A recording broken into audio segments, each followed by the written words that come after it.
And here we are again. Hey. Are we back? Everybody had a great Easter. That was we would have had last week off anyways for Easter, so this really wasn't that big of a change for the 2-week shift. Got Brad Robinson with us tonight, Chris, John, and Shane, Corey, me. Somebody needs to mute their mic. It's getting a lot of feedback. Tons of it. Well, let's see. I'll mute mine and see if it worked. What do we got? That was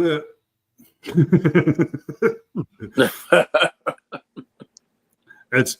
It's okay, Brad. It takes some getting used to how things work and how they don't.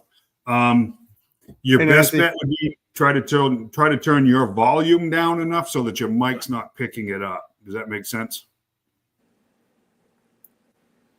So, Mason. Hey, Mason, what's going on? I would have bet it was Corey because he usually has the feedback. Yeah.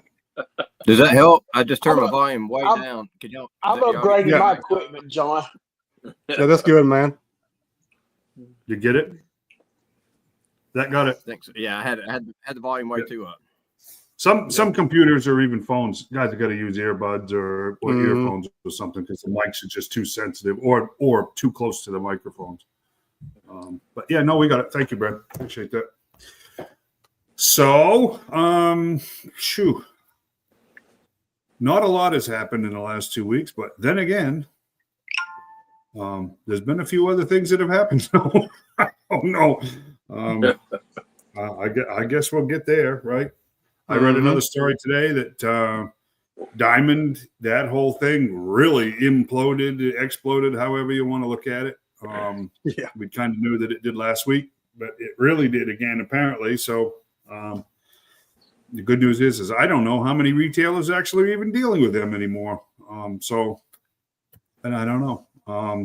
Wait, educate me on that if you don't mind. I don't Diamond. Yeah, Diamond Distributors has been the monopoly for distributing comics, new comic books, huge numbers of collectibles, tabletop games. He had a monopoly. Geez, John, what, 35 strong years of a monopoly, right? Oh, yeah. Every bit of it. So when it was right in and around COVID, Warner Brothers, who is the publisher for DC Comics, basically told them to go pound sand. Basically, we're just not going to deal with you anymore. And the comics world was in an uproar. You know, Marvel just killed comics, DC just killed comics, blah blah blah. Well, Penguin Press got involved in another distributor, and believe it or not, the industry survived and did pretty well, but Diamond was still acting very much so like they had a monopoly. Well, Diamond went belly up bankrupt 2 months ago.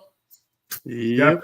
Chapter 11 puts everything up for sale, lock, stock, and barrel, owes publishers. They were like, I guess the total numbers were somewhere in the neighborhood of 60 mil. They were in debt to small publishers, IDW, Hasbro's on that list, Wizards of the Coast. They're about $60 million in the hole. So there's a company called Universal, which is apparently an investing firm, and Alliance, which is a book distributor to begin with. They came in with an offer to buy it. It was still a little fuzzy, but they offered to buy the whole thing lock, stock, and barrel through the bankruptcy court. And the judge was about to smack the gavel and say, okay, sold American, this chapter 11 is done and over. Well, here comes Diamond playing their games. And they basically said, well, no, we don't want to accept that offer. We've already been given another offer. They were taking bids on the side from before they even filed, and they were trying to pull a fast one on their debtors, is what they were doing, and they got caught basically. So then, as of the beginning of last week, Alliance had filed suit that they weren't going to let them get away with that. They were not going to let them take a unsealed, uncertified lower bid from somebody outside of the court process. They weren't going to accept that. They were not going to let some company sneak in from the back and basically pull the rug out from underneath them. Whatever the guy that runs Diamond had going was a shady deal. So they filed suit, and it looked very much so like the judge was going to side with them. And then, from what I read today, this other company that wanted it came up with they upped their offer to basically equal what Universal had put in. And Alliance just said, you know what, to be blunt, they just basically said, you guys are crooked as hell. We don't want anything to do with this. So they dropped the suit and retracted their claim. And now apparently the sale is going through to this other fly-by-night outfit that he was dealing with, back corner dealing side of the bankruptcy court to try to screw over like IDW and Hasbro and everybody else, because that's exactly what he was trying to do. So there were some shops that were very nervous about whether they were even going to be able to stay open. There are still literally dozens of small publishers that this will bankrupt because they're never going to get their money. They're never going to get their money back. IDW, the only IP they have right now is Ninja Turtles. They're owed a ton of money, somewhere in the neighborhood of $900,000 plus, and they're already in the hole badly. There's some speculation that this whole mess may take IDW down. They may be in Chapter 11 real soon too, because of what Diamond did. So. This is what happens, kids, when you let a monopoly run things for too long. Yep. It doesn't matter if it's, your electric bill or comic books. Monopolies are a bad idea. We're built on free market and competition. And if you let somebody rule the market, they're gonna. And if they get crooked, which this guy has done in the past, there you go. So that's it in a nutshell. A lot of the guys claim that they don't have anything to do with Diamond. So I don't know who Diamond was distributing to anymore. But that's it in a nutshell. So supposedly comic books have been saved again by who knows who, but again. How long's Diamond been around? Because I remember reading comic books and seeing the Diamond logo on the back of them when I was a kid. Oh, yeah, no, they were a distributor, Corey. They were never a publisher. Yeah, that's what I'm saying. The distributor. I don't know, 87 or 88, somewhere in there, probably. Yeah, about right. That's about right. I'm going to say he started on there, and they used to. Random House, if I'm not mistaken, Random House used to distribute most comic books in this country because they went to bus stops and they went to newsstands and they went to bookstores. But as the idea of specialty shops and comic shops really started to expand, here comes Diamond, and they made the first thing he did was make an exclusive deal with Marvel, which meant if you wanted a Marvel comic book, you had to get it through Diamond. Yep. And then it turned into DC, and then it turned into everybody. And then you can understand back in those days, Diamond Direct, other than Toy Biz and some Kenner stuff, if you wanted adult collector grade figures, it was Diamond Select. 95. I thought it was before that. 1995. So, I mean, he had a run, 30 years. He did. He had a run. But, this guy did this before when all of his creditors started screaming and all the shops started screaming about where's our books, where's our product and everything else. And this guy had basically stopped paying all of his bills to put his money together and build himself a museum.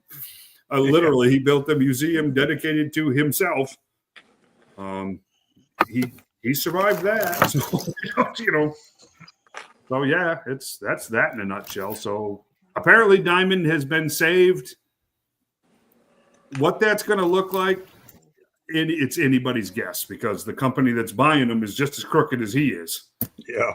So if you're in the comic book business, I really wouldn't have anything to do with the new Diamond or the old Diamond or any of it. So Whole lot of backdoor dealing going on there. there was a lot. Well, they literally were literally in negotiations to sell the company behind the bankruptcy court's back, which is about as stupid as you can get. He wanted the courts to help him defraud his creditors, is what he wanted.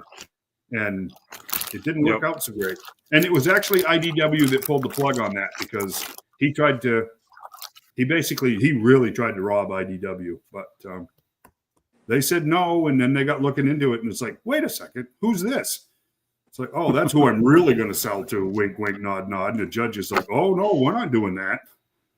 So fun. Crooked. It's crazy. Whole lot of crookedness going on. So, yeah, but that's that in a nutshell. No, I'm just catching up on comments. Dead Man 1, can anyone see my chat? No, I cannot.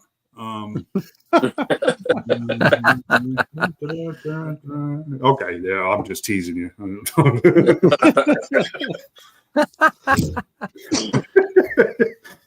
Anyways, no, we can see you just fine now. You're all good to go now. Corey, stop commenting on the webcast that you're actually on, would you please? Well, I asked you this question. I mean, I didn't want to interrupt anybody. Oh, man.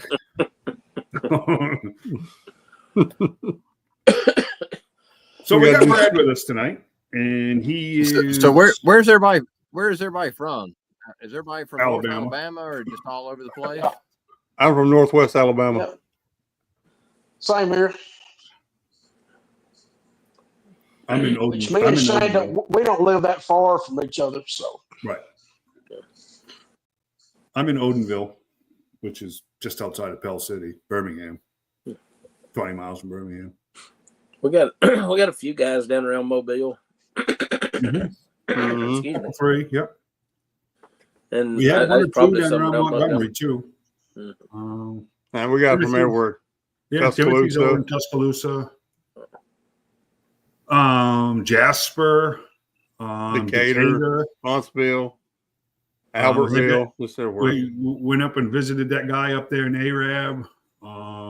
There was a couple of guys up around Guntersville, too, wasn't there? Mm-hmm. Scottsboro, Fort Payne, just Montgomery. Oh, yeah, Basil up in Arab. Yep. So yeah, no, a bunch of pretty well covered. How many of y'all have met Basil? I have not. No, Me neither. no. I haven't. Just a completely interesting and the most talented dude I've ever seen. As far as can do anything. Apparently, he sold that Rattler. With the, this yes, no, I have not met him. No. He is, man, that guy.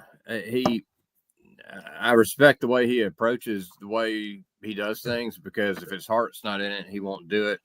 But man, Sure. he can do anything. I mean, like he can literally do anything. He's turned a Mobat into a Cobra tank for me, a Dragonfly into a Cobra copter, and it looks like something that would come out of a box. He is just magical with paint, and he's just got a brilliant mind.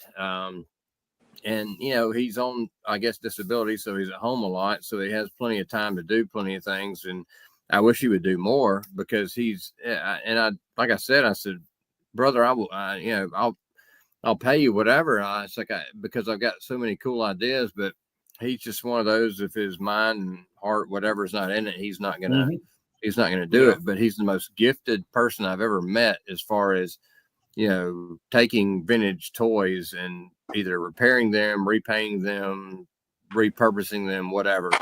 He's got a gift that I wish I had. I haven't messed with that rattle yet. I got it upstairs. I have every intention on messing with it, and I'll show it to you guys next time. I just haven't. I was busy today, and it's very cool. I mean, basically, Rattler, classic Rattler. It's honestly in fantastic condition. I mean, John can attest to that. We were kind of shocked. He has got this Basil. Apparently, he had put 2 electric motors inside the engine pods on the wings, and the turbine fans it's been all drilled out. They're all machine finished stainless steel.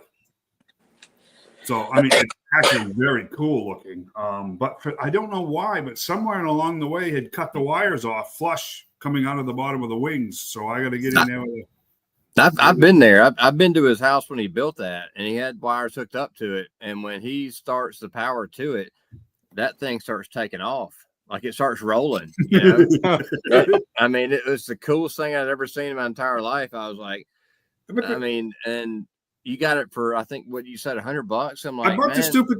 I bought it for $100. John found the guy that had the booth, and because we figured this is, that's a Rattler. It's in great shape. The canopies and Wild Weasel are, that's a lot of money right there. Mm-hmm.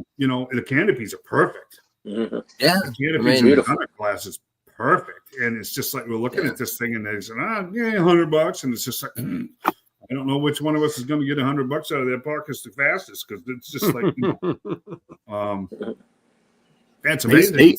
He's definitely a introvert. I wish that he would join a group like this that could expose him to more opportunities and things that he could do, because he's extremely gifted. But, like I said, I've been lucky enough to, be invited to his house a few times and see what he's got, what he can do. But he's definitely introvert, like you got to really, he's I don't know, maybe nervous about being exposed. And I was like, brother, I love what you've done for me. Human invite, man.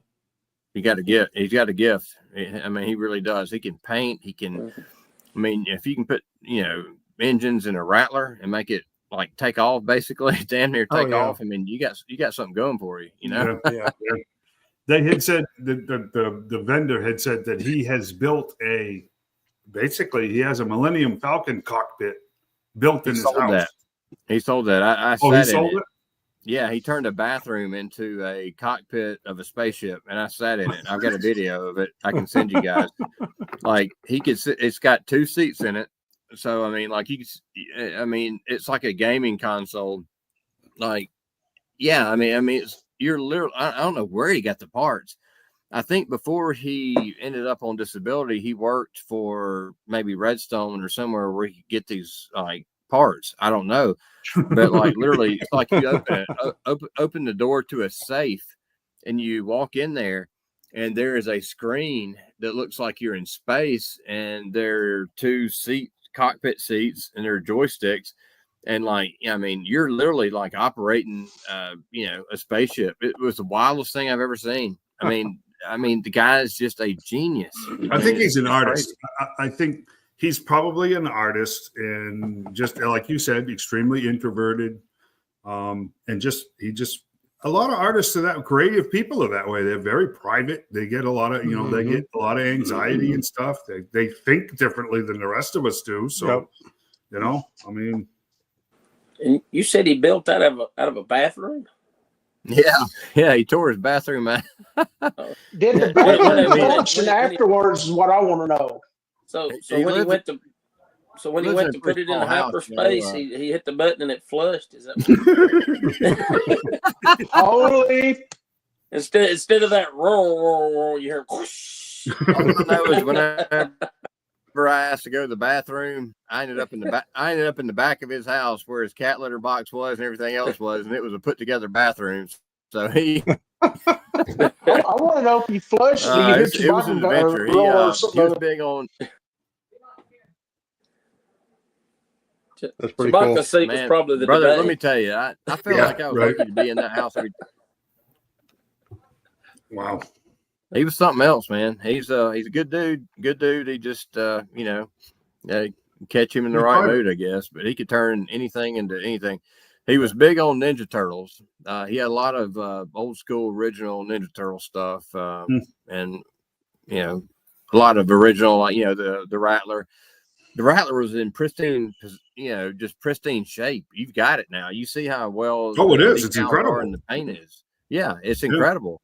But apparently he just got bored and decided, you know what? Let's see if we can, put a couple of damn turbines in this son of a bitch and see if it'll go. There it is. And I got it. I was with him in his living room, had it hooked up to wires, and he just that thing scooted across the floor. I mean, it went. It's crazy. I'm probably going to regret getting rid of that stand because it'll be. Well, it was on some kind of cast iron stand with the base and everything else. And the guy said, "Oh, just go ahead and take that." And we're lugging this thing around, going, "Man, this thing weighs about 37 pounds." And after a while, it just kind of found its way into a corner of the room because we were sick of carrying it. Because I don't need that. Now you're telling me if I plug the stupid thing in, the plane's going to take off. It's probably that's why it was on a stand. Probably. That might have been the counterweight. Yeah, it was fastened. It was fastened with what looked like a cut-off piece of maybe like an old elbow brace or something. It was some kind of medical brace that he had it attached to this stand with. It was actually kind of cool, but very cool, very very cool. Well, hopefully we can get him. We'll join up and start expanding his horizons, as they say, right? Yeah, I'd love to. I mean, I'd love to get him involved. Like I said, he lives by himself. He's living off disability. Doesn't have a lot going on, but he's got just an incredible mind for toys and a great appreciation for vintage toys, which is even more important. So I'd love. I'll see if I can reach out to him and see if I can get him in here, but. I wouldn't count on it. Well, you never know. I mean, you never know. Social media is a pretty easy toe dip, so to speak. I mean, if you want to participate, you can. If you don't, you don't have to. Just leave it alone. So you never know. Yep. Yeah, you're right. I mean, I wouldn't be here right now if I had not met you two fellas this weekend. Yeah. So there you go. Well, we apologize again. Sorry.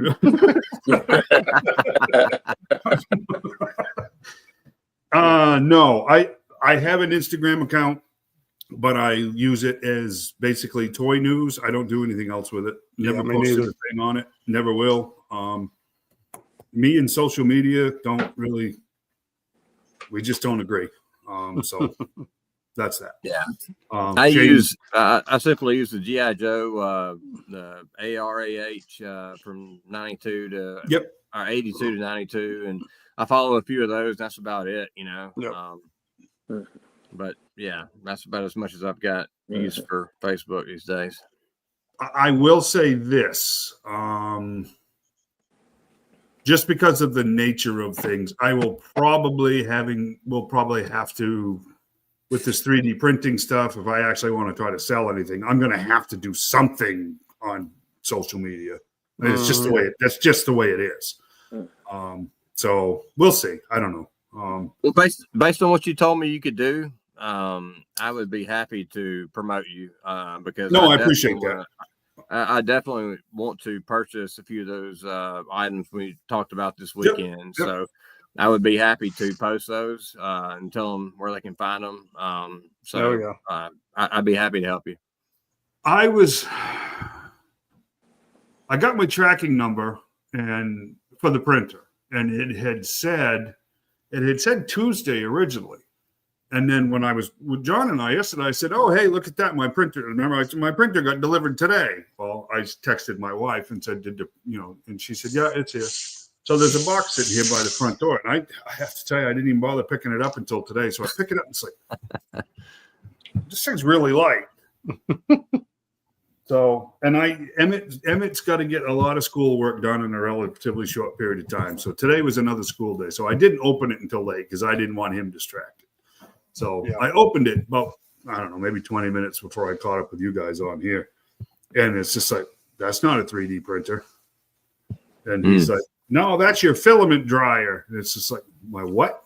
That's your filament dryer. So I still don't have my printer. I've got a giant box over here that's one part of apparently a really large printer. Wow. But, Okay. I don't know. I didn't get a tracking number for this one, but the tracking number, the printer's in Texas on its way. So, so there you go.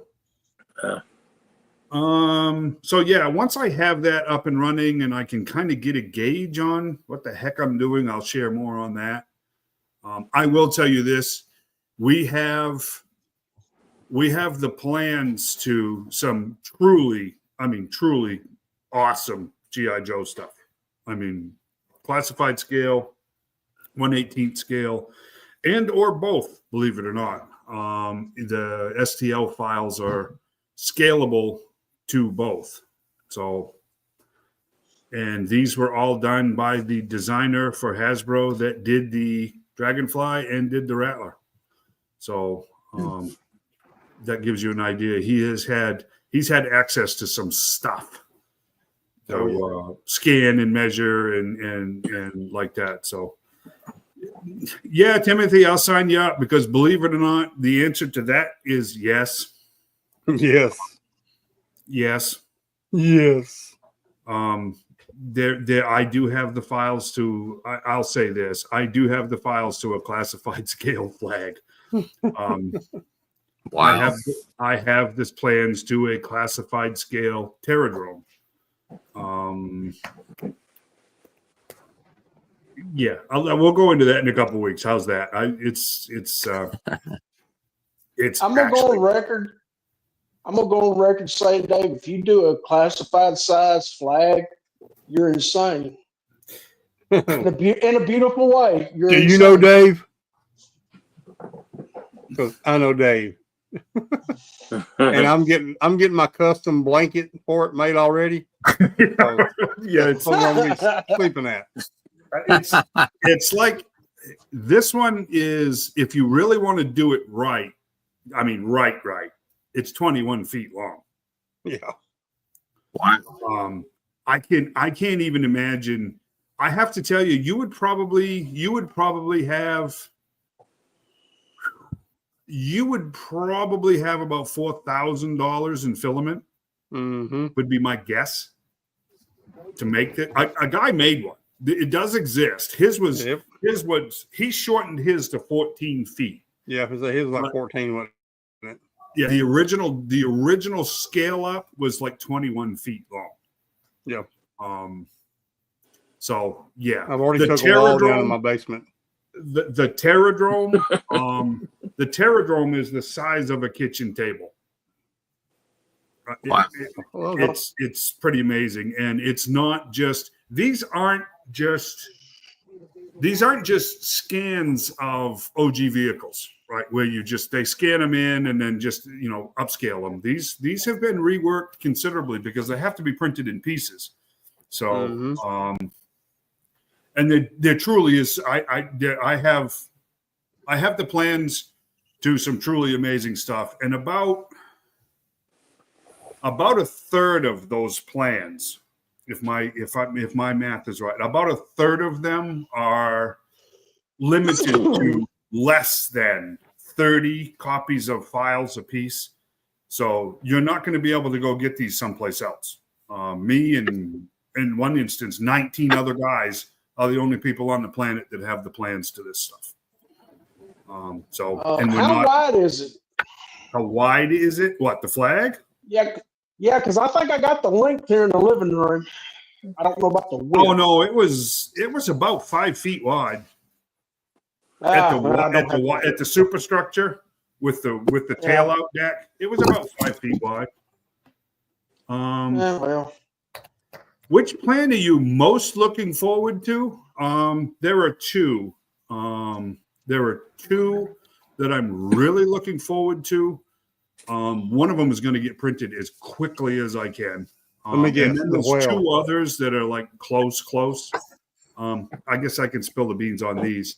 Classified scale whale, classified scale moray. The next one that I'm most excited for, because one hasn't been done. Not that I've seen. I can't find one that's actually was done. Is a classified scale night raven, which is pretty spectacular. And I'm going to end up doing one of those Terradromes. I'm not going to have a choice. What about amphibious vehicles, Dave? Like something like Copperhead would ride in? Oh, the water moccasins there. Okay. Yeah, water moccasins there. Yeah. There is a 4-in-1 tank, which you can do a modern. It's very much so like the ramen one, but it's bigger. So it's got 4 different tops, if that gives you an idea. So it's like you build what General Motors called them a skate. You have a skate, which is your track assembly and your belly pan, and then there's different tops on top. So sorry, this is my wife, Kate. Everybody. Hey, what's happening? Hello. He's spending all your money. He's having too much fun to come eat dinner. She supports my habit, so just Ish. I tolerate the habit. Yeah, you and everybody else's wife. My wife actually likes my toys better than she likes me, so it's all right. And she really doesn't like my toys, so that's not saying much. I think we all know the feeling. Yeah.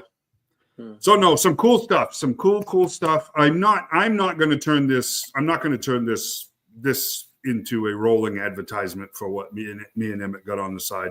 But don't be surprised if you end up seeing things in the background that may or may not be for sale. Because it's pretty awesome. We do have a table at Gadsden. So I have to, and we got one table. So I kind of have to figure out what the heck am I going to fit on this thing? Because that Night Raven is really long. Yeah, it's probably 4 foot long. It's creeping up on it. Well, and like I said, the Terradrome is over 4 feet in diameter, and it's close to 3 feet tall. As far as some of these 3D printed stuff, like I like the Action Force thing, but to me it's just too big for 1 foot scale. I wouldn't mind seeing like a classic Hummer.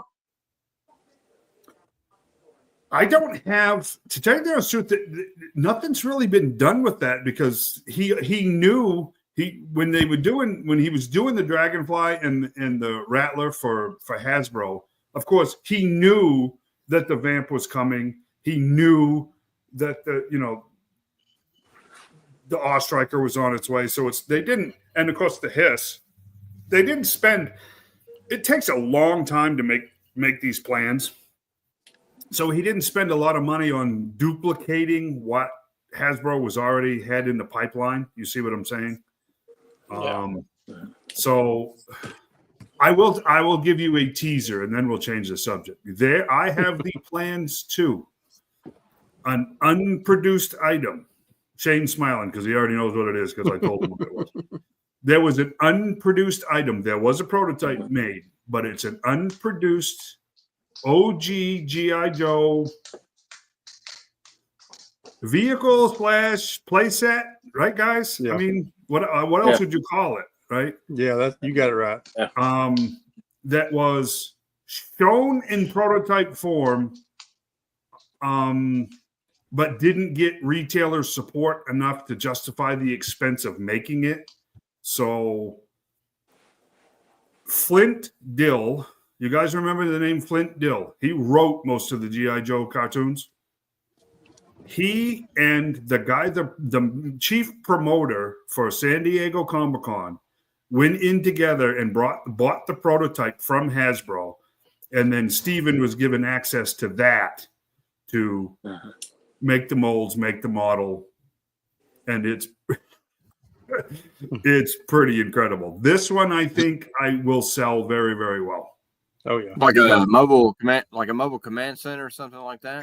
I'm not going to tell you what it is. Oh, come on, man. No, I'm not going to tell you what it is. He told you at the date yesterday. No, I didn't. I lied. Well, can we scale it up to 1/12 scale by any chance? You would not know. You know what, Corey? This one you cannot. And there are mechanical reasons why that you can't.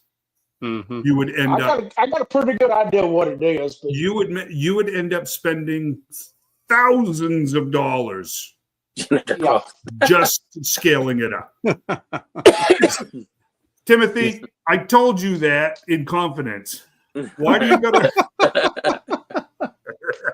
Is the window There Viper? you go. Comes No, with a it's mop very and cool. bucket. It's very cool. The bucket's the vehicle because it's The got buckets of it. That's right. That's why you can't scale it up.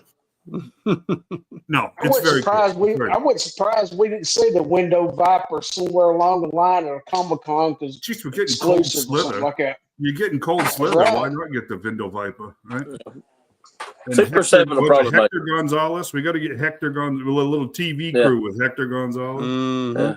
They could do a Transformers crossover with him and Gem too, right? Wasn't he on Gem?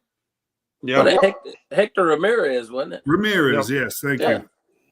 you. Yeah, he was on Gem too. So Yes, Yeah. sir. yeah, no, that one I wanna get printed and put together myself first before I would ever offer it for sale because I've seen them. I've seen videos of one. But I want to do that myself to see if that's actually doable. I'm not going to get something and then have everybody be unhappy with it. I don't want to do that. So, Right. now here's the deal. Just you guys can do this over the next 2 weeks or whatever. Shane can kind of give us a running count. This is really insane. There are going to be 30 STL files made for a classified scale Defiant. That's crawler, gantry, booster, the Defiant. Okay, so all 4 pieces in classified scale. There is only going to be 30 of these plans made, and I have to pay for these. Let's have a little vote here over the next 2 weeks before the next show to see if I should really be stupid enough to I say spend yes. money on that because But we're all Shane's vote right. yes If on I that. have the files, I'm going to make that sucker. I'm going to have, and I don't. I will end up having to have one for myself. So, I'm just kind of doing a little bit of loose math. That thing's gonna be nearly 4.5 feet tall, right? it's around from what he told me. From what he told me, with the cannons on top, without the base being lifted up, it would be close to 5 feet tall with the gantry in the upright position. Man. I need another house. Just go ahead and upscale it, Hey, make it life size, and live in it. Then Hey, Dave, can you Yeah, no doubt, 3D right? print me another house where I can put all this in? You know what? Once I get this priced out per ounce of filament, I probably can print most anything. This is kind of insane. Geez, you know what stinks is all I wanted to do was have one cool classified piece to have at Emmett's table so he could sell stands. I just wanted something to draw people's attention, and this is what it turns into. And now I got Man, I'm telling you what. Dave, listen to me very carefully. Emmett is a bad influence on you. I know he is. I've tried to get rid of him, and they won't take him back. They said the warranty expired. I had the receipt still too, and they said nope. So I tried. Poor Emmett. Oh, Nobody poor wants him. Oh, geez. I'll take him. You say that now. I got garden work needs to be done. Oh yeah. We'll be at Gadsden. We're gonna have some cool stuff on the table. I know that. And I will tell you this right now. I'm going to give you one teaser. The first thing I print is going to be a whale, classified scale whale. And there is a new filament that is a flexible rubber. And the billows on that whale are going to be black rubber, like they should have been in the first place. Yep.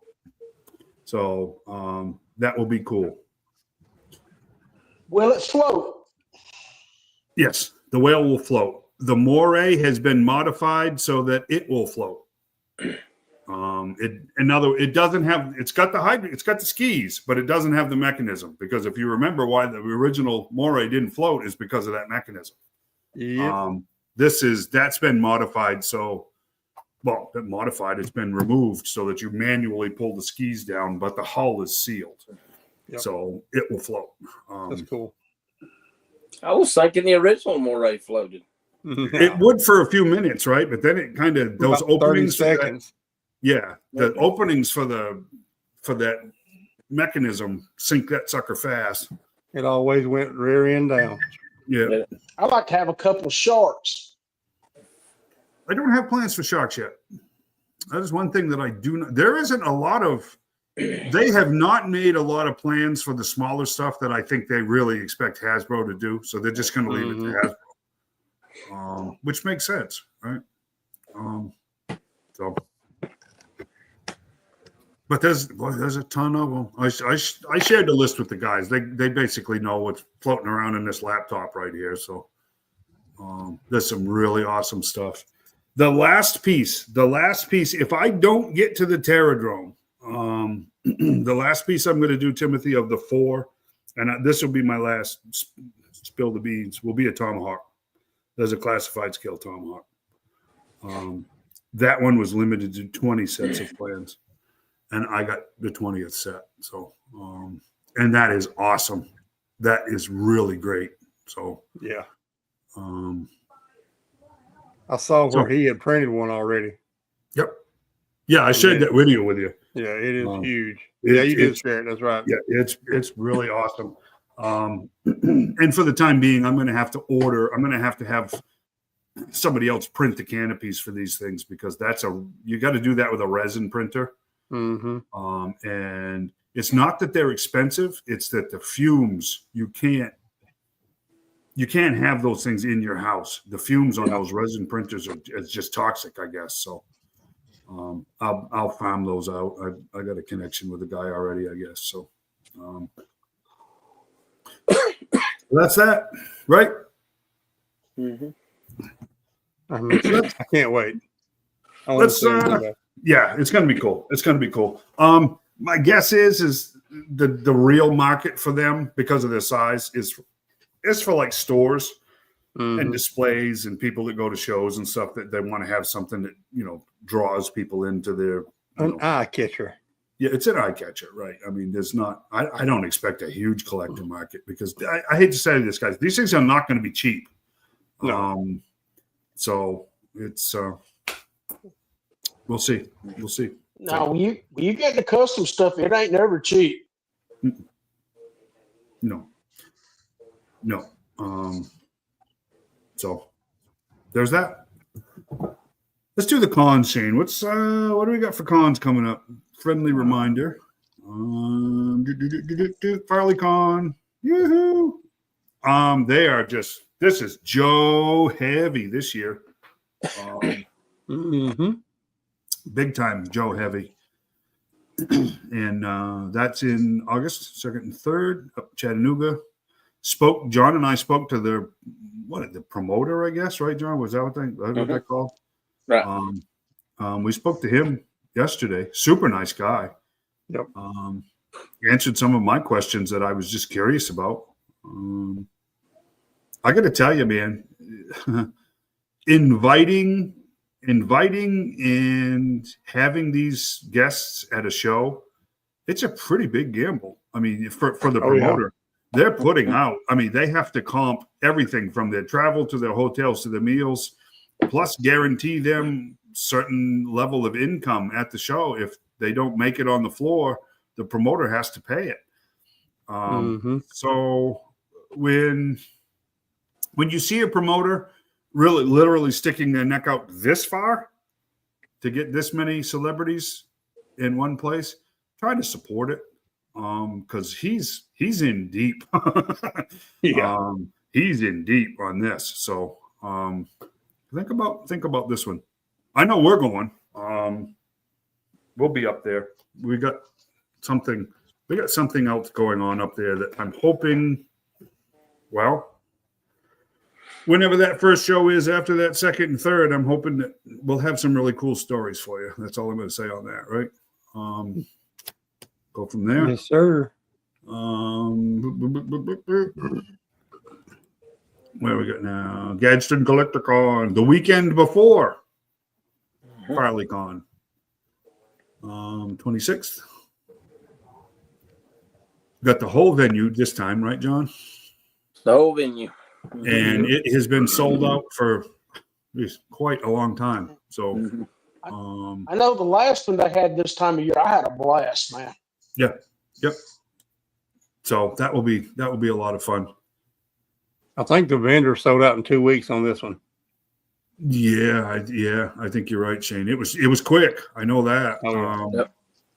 As quickly as they could floor plan it, basically to figure out what spaces they could sell with the extra space, they were all gone. So, and Jonathan's done a great job with this. I don't know what the guest list is for this. I don't know. I know they're working. I have seen they got the $1 Million Man coming for this one. Ted DiBiase is going to be there. That's kind of cool. Yes. I knew it was either Ted DiBiase or John, and I couldn't figure out which one it was. So. It's both. And we were trying to help him with another one yesterday, but I don't know if I'd really be all that confident in how successful we were. But I'll leave that to Jonathan. We tried. So, but this is definitely a worth a go to, because there's a lot of guys from the group that show up here.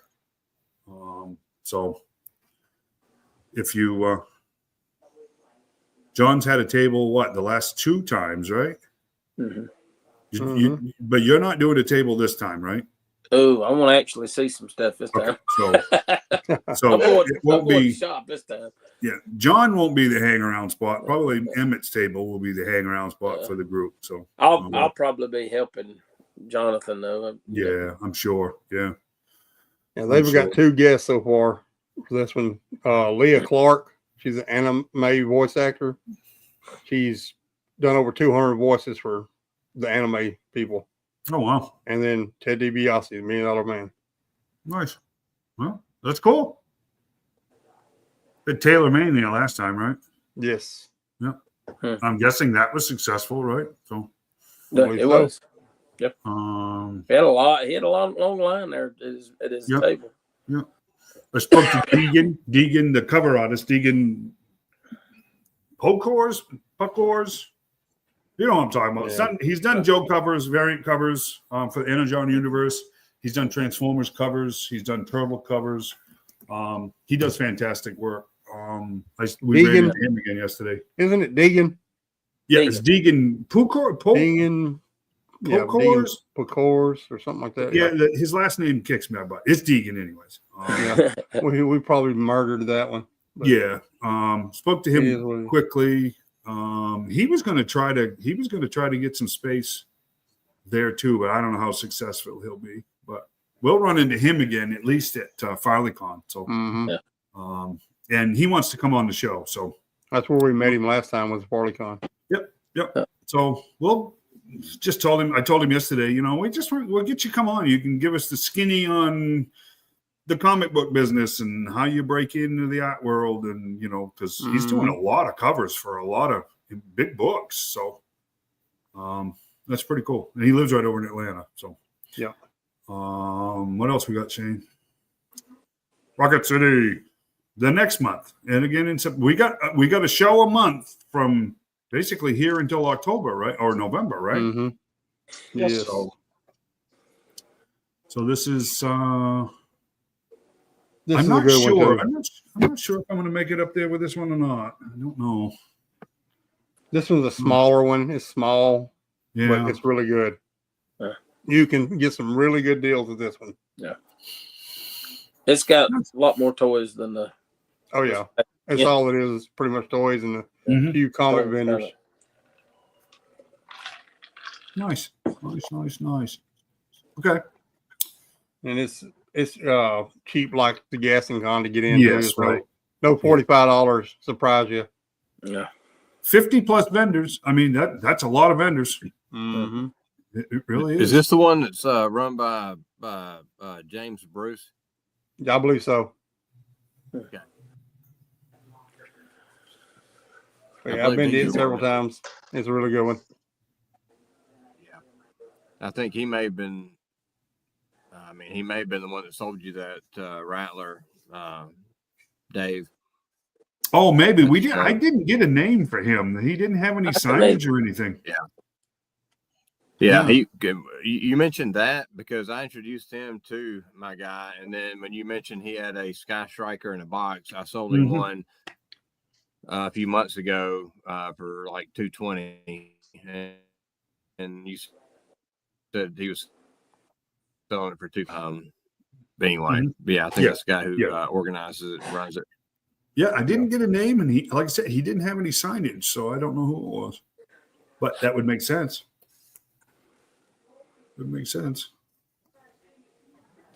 Nice.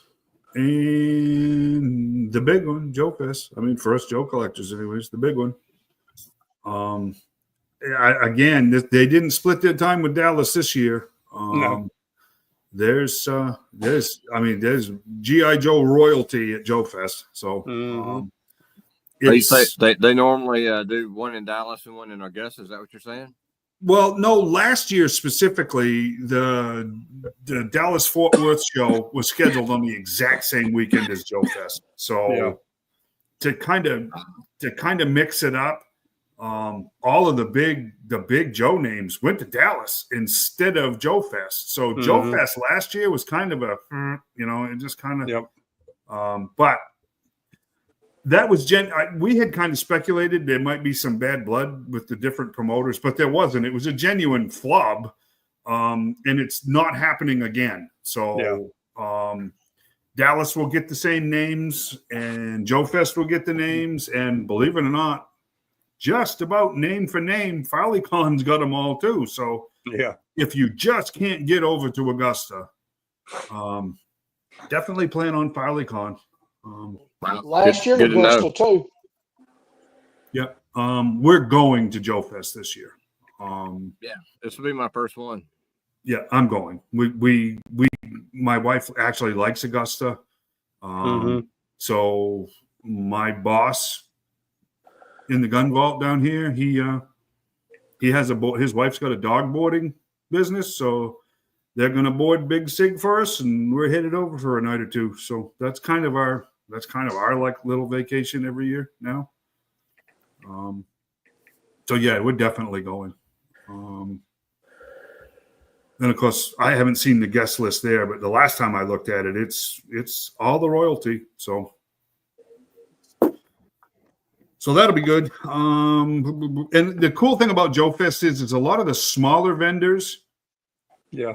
And the super specialized Joe guys, they'll be at Joe Fest, but they won't at FileyCon. So that's the best thing about Joe Fest is, I mean, geez, if it's G.I. Joe, it's at Joe Fest. So which is awesome. So, and that one is in June, which less than 2 months away now. Yes. And Then Jolana is September 26th, 27th, and 28th. I apparently lost it and didn't get it on here. Okay, so we don't have a show in October. There's 2 in September. Mm-hmm. Is that the same weekend as Rocket City? I don't think so. No, September 13th and 14th on it. Okay, so. And I have decided to go to that Iron City Con for the first time this year because there's an artist there I want to get a signature from. And that's that last weekend in May. So yeah, there is in this neck of the woods anyways, there is a show every month between now and, well, I thought October, but if Joe Lanta is in September too, it's through at least September. So we should all be able to see each other at some point in time over the next, 5 months, because there's plenty of opportunities to get together and hang out, get a bite to eat, trade, sell, gripe, complain, shake hands, yeah. whatever the Push toy people world down, looks like. push by people then. down in Target parking lot, stuff Well, like that. that's Shane's specialty. I'm not stepping on his toes. He can do that. Don't get in my way. But I will give you a warning. If you are a Joe collector and you are a Joe classified collector, Joe Fest may be the only show you get to go to this year, because after that, there's going to be a product dump from you know where, because if you look at those release numbers, there is an absolute shipping container worth of product that's about to get dropped off at your front door, because it's just huge. And I know this is going to sound silly, guys, but I've made the rounds more in the last 2 weeks than I had in probably a month. Medical, you know the deal. The Joe pegs have completely evaporated. There are no Joe pegs anywhere. Target hasn't had any Joe product in I don't even know when. So you might want to just consider maybe before the end of May, if all of those standard release figures are still up for pre-order on Pulse, you might want to think about doing it that way, because I don't think you're going to be able to walk into a store anywhere and get those figures. I really don't. I know our Target up here, the last wave they had on peg was the version 2. It had the version 2 Storm Shadow in it. Yes. Yep. And the Walmarts here were the same way before the pegs disappeared. They were stuck. The Duke and Recondo retro carded just jammed up. They jammed up the pegs almost as bad as Destro and Lady J did last round. Well, not last round, but the last time that happened. The 2 waves in between them, they never even got, because I think they kind of gave up on it. So up here, and we do know had production the numbers pegs are way jammed down. up. What's that? It was Beachhead up here around where me and Shayla had the pegs jammed up. Yeah. So on the retro card. It's just a thought, guys. I just don't want you to get caught where we know the production numbers are way down. If this stuff is not being shipped out to distribution centers, Hasbro is going to get, they'll be direct to consumer with a lot of this stuff. So yeah, they still have that product, Timothy. Wow. It's becoming more and more clear to me, anyways, that G.I. Joe Classified is definitely an adult collector product. The kids are it's a pipe dream to even pretend that children or kids are buying that product. They're just not. That's all us. So I still think it's going to go direct to consumer. I really do. Eventually it will. Yeah, I think. I don't know if they're going to have any choice. Wouldn't hurt my feelings much any if it did. Well, I don't know. Again, I don't want to go. We're just not going to do the politics stuff. But at this point, the tariffs are still right up in the air. We've seen more retailers react. I think overreact. I think that's a good word. I think a lot of them have overreacted, but I got to tell you, in the back of my head, there's this there's such a thing as underreaction too, right? We haven't gotten as much of an email or anything going, hey folks, here's a heads up, things might change. We're not even getting that out of Hasbro. Yeah. Which, that's I seen different. this week your favorite person, Dave, said he's not going up on prices. He doesn't have to because all of his products is made in Vietnam. Yep. So I didn't know where his stuff was at. Yeah, for him to come out and do that isn't exactly, that's pretty disingenuous actually, because he doesn't have a dog in the China fight. Yep. He never has. All of his products has come out of Vietnam, and the Vietnamese went right to the table quick. So he already knew. He's too busy reporting stolen trucks. How's that? Because that's stolen trucks. Yes. John. Also, yeah, go ahead, Shane. For the people on the west side and anybody that in Alabama that might want to go, there's a place called Relics in Tupelo. They're going to have this will be their 4th annual toy swap. It'll be Saturday, May 24th. And I've been one time and it's pretty huge. That's cool. It's like the nerdy yard sale was. It's like the nerdy yard sale was. Just had all people outside just selling toys and whatnot. It's pretty cool. Nice. From old pedal cars all the way up to action figures and Legos. And you just name it. Wooden toys. Just all kinds of stuff. It's pretty cool. Nice. I'll get a thing for it since it's so close. I know Bobby Valla, he was talking about the whole issue, and he said he's paid up for his people he gets his stuff from, as far as delivering it to the United States. He's paid all the way up to next year. So he said it's not going to affect him any until next year. No, that's not how that works. So I don't know what he's talking about. Those tariffs, if they're in place, those are put on at customs at the time of delivery. You don't get to prepay nothing. Yeah. If those go up in the meantime, he's wrong on that. He can get it unless he's just going to eat it. Right. I shared the interview on the Facebook page. Him. Right. No, to be fair, Timothy, Entertainment Earth just flat out jacked their prices up. Oh yeah. If you look at what they did, they didn't even give you a politically charged email like BBTS did. They just jacked up their prices. But Hasbro's silence on it is kind of interesting because I have to tell you, I have entirely too much stuff on pre-order. And if they come up with, hey, guess what, folks? This is going to cost, X percentage more. The answer to a lot of it will end up being no. I went too stupid already. I'm not going to double down on stupid, so. Yeah. I know Entertainment Earth at the very, very bottom of the pre-order, they got price subject to change, and that's it. Yes, yeah. Right. Because you don't prepay tariffs. That doesn't work. You can prepay it at the current rate, but if it goes up, you're getting billed. Yeah. Or you don't get your product. Probably what you're talking about, Corey, is he probably paid for it, and the company that he's buying them from, they're going to eat it on the tariffs because he doesn't got a deal worked out with them. He might have had a lock price in them, and they're just going to have to suffer the tariffs. Well, see, right, unless he was going to eat it, right? And I don't know where his product comes from, to be fair. So let's be honest, they make that stuff so cheap in China. They could pay all them tariffs on the stuff and not affect them.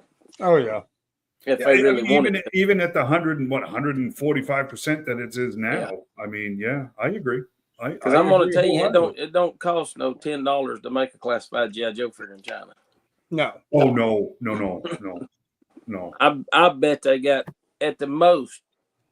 I bet they're nowhere near $10 on it. I'd be surprised if they had $4 in them, honestly. I was going to say $5. I was counting labor too. Yeah. I don't. Their labor, they basically pay them the equivalent of 50 cents a day for us. Oh That's what the equivalent is. So they get there's nothing on labor. No. Yeah. So yeah, I don't know, guys. Like I said, I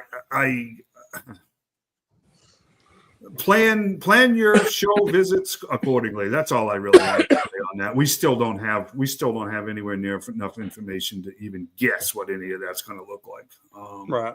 So, but just be aware, it's just, it is what it is. So what do you think?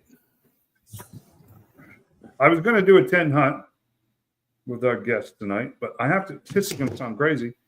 I lost my list of questions. I haven't dug it out since we moved. That was such an absolute, storm that I still have stuff that was in that room downstairs that just kind of, to get it out of the elements and stuff, kind of got stuck in totes and boxes and just moved out of, that blown out portion of the house that I still haven't had a chance to go through a lot of it. So, I think I can remember 5 of them, but that's about all I can remember.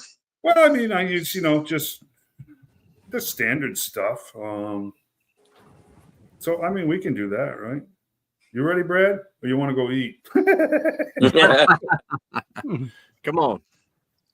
Which is just standard stuff. Usually what we usually do is that we do this thing called 10 Hunt, where I ask 10 questions, right? The first 9 questions are the same questions everybody else gets.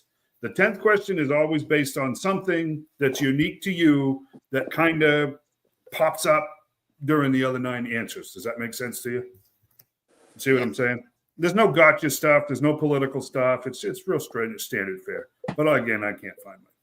You'd think I'd have it memorized. I did enough of them, but I don't. So I was sitting here listening to Spotify today, and I was seriously going, why is it I can remember the lyrics to all the Monkey songs from 1968, but I can't remember what I had for breakfast yesterday? That doesn't even make sense. Because you heard those when your memory was still good. Yeah, exactly. Before my brain was Swiss cheese. Yeah. No doubt. Probably the same reason I can remember the starting lineup for the 92 Cowboys, and I can't remember what happened yesterday. Yeah, I know. It's crazy. So, Brad, what do you collect? I mean, I have just, strictly G.I. Joe. I've got a little bit of, random other things from the 80s in my past, but I've stuck to, because I know how dangerous that is. Like I know if I really want to go back to my childhood, I can really get out and get a bunch of different stuff. But G.I. Joe is pretty much that's my core collection. Nice. So you're an OG guy. You said yesterday you don't get into the classified stuff. I don't. Yeah, 3.75, and that's it. I mean, if it doesn't fit into that, then I don't want it. So what's your year cutoff? We all have one. Us OG guys, we have a year cutoff. We don't collect past year X, right? Like for me, it's like 88.5. I don't do anything after 88.5. You got to off. See, I told myself that when I started. Once I got started, I was like, it doesn't make any sense to collect beyond the years that I actually collected as a kid, Mm-hmm. But once I started realizing what else was out there, I've gotten into, probably up to 92, if it's cool, then I like it. Some of it's ridiculous and I just won't buy it. But for the most part, if it's something that's cool that fits my room here, then I'll collect it. Nice. You a Joe guy or a Cobra guy? Man, I'm more of a Joe guy. Yeah. Yeah. I just love the good guys, Yeah, there you go. Favorite character? Oh man, Beachhead, because he's from Auburn. Beachhead. Yep. Really? I would put my money on Outback. Well, yeah, I love Outback too, but Beachhead, being from Auburn, like that was like the coolest thing ever was to get that figure and have him read the pile card and see from Auburn, Alabama. I was like, yep, there you go. Yeah, because that's where I graduated from. So nice. No, it mattered. It mattered to us kids. Me growing up in Maine, It mattered to us. I remember, there were 2 Joes from Maine, and Crystal Ball's mother was from Bangor. So it meant something to you, It was a part of the reason I got back into collecting. I collected as a kid, and I've really only been doing this hardcore, getting back into vintage toys for a year and a half, 2 years. That's because my folks, my folks passed away, and when I I'm sorry. started cleaning out the house, I found a bunch of my old toys, Oh. and I Does it don't every know time. about you guys, but there's something about just having them in your hand. Like I can just the feeling of them in your hand. Like I can remember having a wetsuit, and feeling just the knobs on the front of his head, like just random weird stuff like that. But also my folks, we weren't wealthy or well off. I never had a flag. I never had a terry drum or anything like that. But we would go to Kmart or Walmart or whatever, and part of my deal was we'd read the file card on the way home. Oh, And nice. so, like, you know what I mean? So, Yeah. like, I know. that's a part of like my blood, my Mhm. memories for my folks, and now that they're gone, this has been my reconnection to that part of my childhood that I miss so much, and it's been a glorious thing, to be honest with you. Like, It is cool. I love it. I just I've gotten a little bit carried away with it because you can do that. I mean, Oh, like, yeah. there's a lot of stuff Yeah. out there that I didn't even know existed. Yeah. Like UK versions and all this other stuff that now I've gotten kind of carried away with it. But anyway, it's been a blessing, and it's really been enjoyable to meet folks like you guys and my local guys here at Sasquatch, and like it's really cool to meet people that enjoy it as much as I do, because it brings a lot of joy to my life, a lot of peace and happiness. Yep. I'm lucky enough to have a wife that I've got a whole room down here that's dedicated to Joe's, and she understands why I love him so much. And that's cool. so it's my thing, it really is. Yeah. So as a kid, were you a comic book guy, or you in the cartoon camp? You know what? I saw the cartoons, but I was a guy that went in there and saw what was on the shelf. Yeah. And I thought that's what was cool. Like I didn't read the comics. When the cartoons were on, I would watch them. But I was attracted to the artwork on the card, on the card. I mean, it just looked badass to me. I mean, I was like, that's me, I mean, and so, there were a few other, types of toys that did attract me because of cartoons and whatnot, like Voltron and Thundercats and things like that, that I ended up with. But, whenever I went to your Kmart or Walmart and saw anything on the shelf, what stuck out was that artwork on the wall of Joe. Yeah. That, I mean, am I wrong? Is it not the coolest looking? Oh, no, artwork it's the most awesome stuff ever. The explosive black background is what that was for. Yep. Yeah, and draw them kids in. That's why to this day, like, I love boxes. Like, I love the boxes. Like I've got a pretty decent collection of boxes. I don't have everything I want, but I love those boxes because it reminds me of going to the stores and looking and seeing, and that's what attracted me to it. And I didn't need the comics. I came up with my own storylines. Yeah. No, there was a lot of kids that did that. I mean, there really were. Joe is very funny because the cartoon was very prominent. I mean, the comic is still going on. There just seemed to be, if you were into either one of them, you were in one camp or the other, because they were so drastically different from each other. That that's a great perspective, because a lot of kids just they watched the cartoon enough to get a better gist of how the characters were, and then they went out and made their own. They would learn the adventure. Hence the file cards. Like I read enough on the file cards to know about what the characters were like, what the guys were like, and then that's how I went out and played with them. Based on their based on what the file card said about them. You can't praise. Literally, in my opinion, you can't praise Larry Hama enough for what he did with those file cards. Absolutely. He put it all into those file cards. Yep. And if you read a lot of them, they didn't have anything to do with the comic that he was writing or the cartoon that he had nothing to do with. They were standalone, and he did just a fantastic job with those, that you really could read a file card and just go for it. You know, you had. And I love the fact, that there were some that if he thought was so ridiculous, he just absolutely would not have anything to do with. Yes. But then there was like the Topside, that character, his file card, pig farmer. Like, I mean, just ridiculous, like these crazy, like, like storylines, he's a pig farmer and all of a sudden now he's like a coastal defender, like just weird stuff like that. Like, I mean, that's why I love getting a new Joe, because I got a new story, Yeah, absolutely. Absolutely. Okay. So you may, let me modify this one, because you've been back in it for a relatively short period of time. What's the item that you don't have, but that you used to, that you miss the most? You see what I'm saying? Yeah, that's a good one.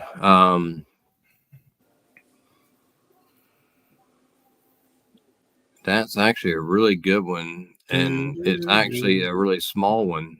It's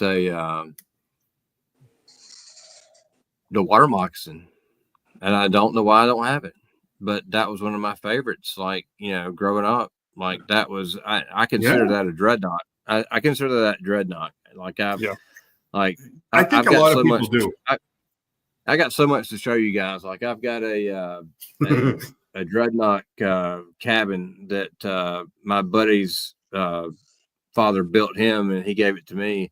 Oh, cool. And it's the coolest. Like I've got, I've just got a whole room full of, all kind of cool stuff, but it's a little wooden cabin. And I always associated that with the dreadnoughts for some reason, Copperhead as well.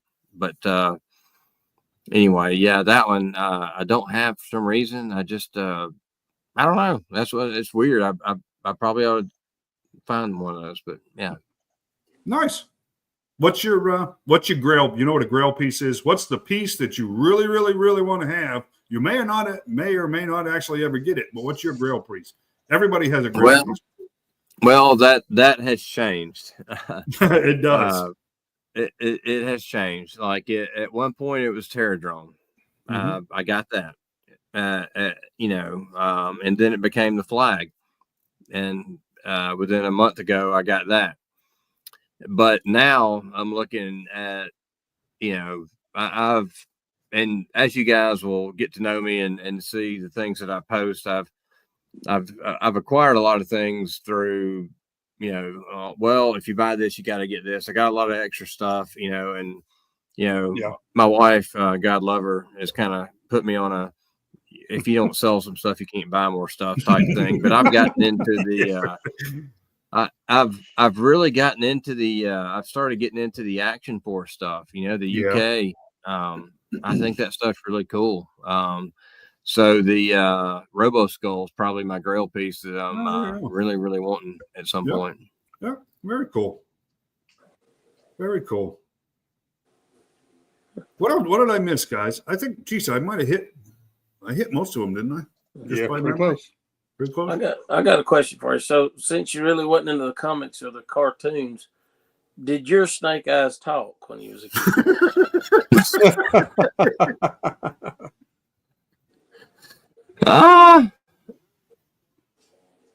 Yeah, I guess so. Yeah. Yeah.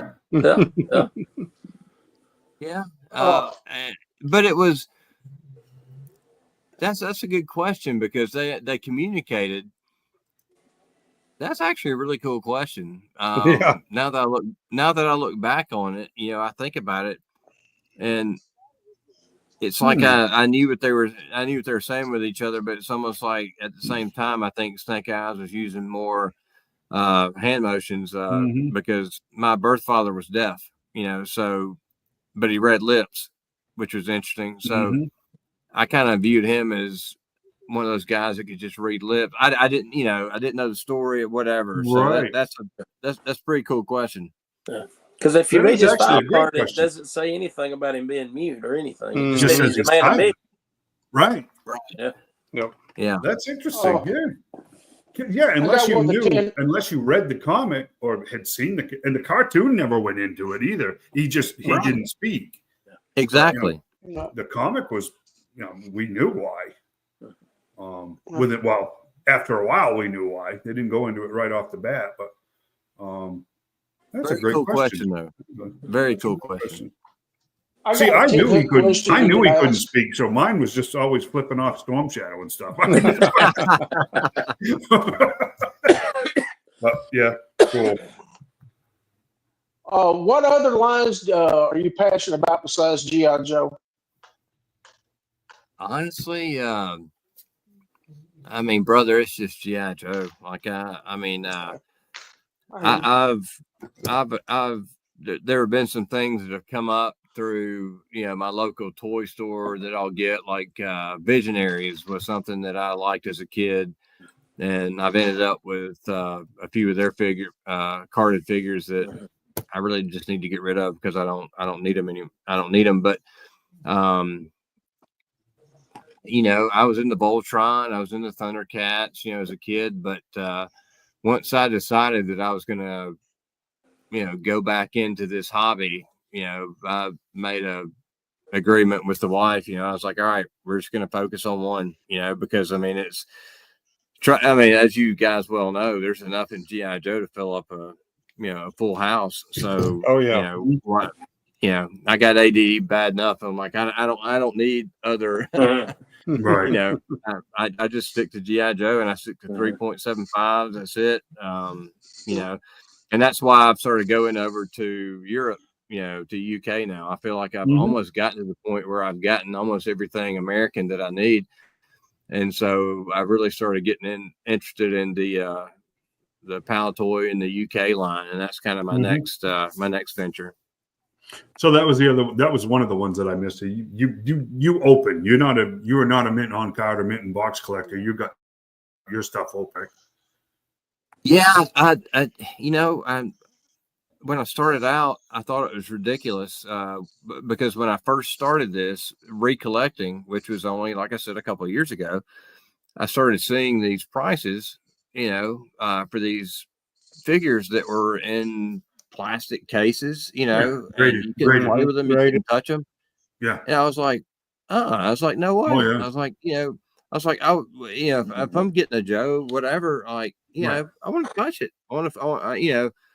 It's not like I'm sitting here like pew like playing with them, but I mean, like I do. I mean, at one point, and I kind of still do have a big, setup back there where I would like to position them. But I mean, the prices were outrageous, and at the same time, I thought to myself, if I buy something on the card, it's just going to rot eventually, and it's going to crumble in there, and happening. And it's just going to be like rattling in a piece. Like, and then what's it worth? Yeah.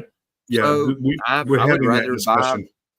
I'd rather buy a loose figure. I'd rather replace that O-ring. I'd rather have it sitting somewhere and be able to do what I want with it. So I've never been one of those to, I've got a Steel Brigade bagged that the guy at Sasquatch says I should get it graded and go send it off, and still don't know what to do with it. I may do that one. That may be the only one I do, but everybody has that thing, I think, that's just gonna be sealed and stay that way forever. But I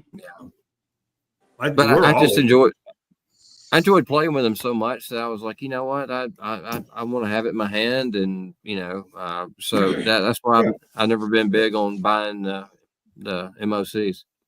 Yep. Well, I mean, we've had that discussion, and it's starting to happen that there's $7,000 straight arm snake eyes out there that the O-ring has snapped because it's over 40 years old now, and so what's worth then? It's a pile of parts inside of a plastic puzzle. Right. It's happening more and more. So what does that turn the value into now? You know what? Most of the guys are claiming that it does absolutely nothing to the value. Exactly. Really? Which I don't. I have a hard time agreeing with that. I don't. Yeah, you'd have to take it out and put it back together to make it a full figure. I just don't understand. I don't know. Say it's mint because it's technically broken. Yeah. Well, it is right. I mean, and I think that's another one of those weird things where certain collectors are trying to make classes of collectors, right? See, Right. you know, we're all mint on the card collectors, which means us guys that open, we're way over here anyways, right? We're like third and fourth class citizens. But then the MOC guys are over here, and then you're going to end up with the elite of the elite because their O-rings haven't broken yet. Mhm. You see what I'm saying by that? Right. Because Yeah. you know these guys do that because they're just so Yeah. they love this stuff. Don't get me wrong, but there's a huge John and I were talking about this. Just there's a huge dollar sign attached to their collection versus a heart, right? Ours is all heart. Theirs is all dollar sign still, right? And Yeah. it's just like Yeah. Well, Brad, it's sort of Like like I said, Schrodinger's like a- cat. It's sort of like Schrodinger's cat, like with the Defiant sealed up. and that's Now, happened. he can tell you all about it. It's Well, happened. like when the doors are broke. Yeah. It happened. The guy had a mint sealed Defiant, and he went on one of the groups and was, should I open it? Should I open it? And the people in the know were telling him, do not open it because it's going to devalue much more than what you think just by opening it. Because the odds are those gantry doors are broken in the box. Yep. And he didn't believe it or whatever. He opened them, and it's like John can attest to. Those doors were super brittle to begin with. They were packed at the bottom of that box. Sure enough, a brand new, 1988, 87 Defiant. Those doors had been broken for Lord knows how long inside that sealed box. So not only did he lose half of his value by opening it, he lost another half on top of that because it's broken. It's right. It's Schroeder's cat, right? Just leave the cat alone. Just don't, don't because you know some of that stuff is broken. So, but you get this weird class warfare thing going with collectors, especially with the mint and box, mint on the card guys. That it's just, you're not. You know what, guys? I got to tell you, if you're an adult and you're collecting toys and you're collecting them as a commodity, that's more messed up to me than an adult man sitting here banging his figures together playing like he's 6 years old. Yes. Right? I'm serious. I'm deadly serious because if you think that it's a good idea to somehow make money on that scale, I don't fault Seth, Ben, the other guys that sells Jonathan. I'm not talking about them. I'm talking about these guys that are dragging crap to the auction houses and wanting $7,000 or $8,000 for a carded figure or $35,000 for a sealed flag. Those guys, man, you are just the wrong racket. You're trying to make money off people's nostalgia. That's wrong. Yeah. Right. Yes, right. Because the O-rings are snapping even as we speak. O-ring, since I started here, I probably had 2 break upstairs that I did. Yeah, for real. That's what's happening. It wasn't great rubber to begin with, right? And we're not saying you can't collect how you want to collect. Do whatever you want. Do whatever you want because it's basically at the end of the day, it's your collection. That's right. So you collect the way you want to collect. It doesn't matter. But allow me the same right? Don't look down on me because I don't collect the way you do. We see so many people on these other pages arguing over men on card. Play, take it out and play with it. It don't matter. It's yours, collected the way you feel. Yeah, that's right. Right. Here's my best advice I can give. Here's the best advice as far as collecting I can give. Collect for you. You'll be much happier. Don't collect for your wallet. Collect for you. I mean, your bank account, rather. Oh, my favorites when you see people posting in that like that 82 to 94 group. So, hey, here's my whale with these nice new repo stickers on it. Well, if you sell that, you better make sure you tell people they're repo stickers. Right. Yeah. I didn't buy it. Put the stickers on it to sell it. I'm keeping it. Right. But they act like they a lot of those guys think if anybody's got something, their intentions is to eventually sell it. Right. And so they like, you better make sure they know that that's a repo gun with it. It's not the original. If you give it you give it another 10 years, every stinking one of them is going to be real apparent whether those are repo stickers or not, because they're coming off by the millions right now, even as we speak. It's just, or they're baked onto that. I know John's seen it. I know Shane's seen it. Some of those decals have literally baked into the plastic in the last 40 years. They didn't just flake off. They have literally burned themselves into the plastic. There's no hiding that. You'll know if it's original or not. I mean, I've seen some that have been hot, then cold, hot, then cold. Yeah. And when they get hot, they start sliding down. Yeah. And you can see the residue from the glue on them where they've slid down. So, I mean. Or the glue's on that. All on the top side of the stick. Exactly. And you can touch it out around it. It bled right through it and rolled right up. Oh, yeah, it's true. So, yeah. And a lot of people don't understand the plastic back 40 years ago wasn't that great, and it was not really designed to last 40 years.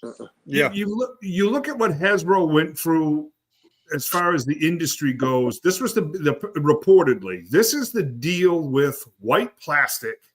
And the Defiant was the worst example of this, that the federal government made Chinese manufacturers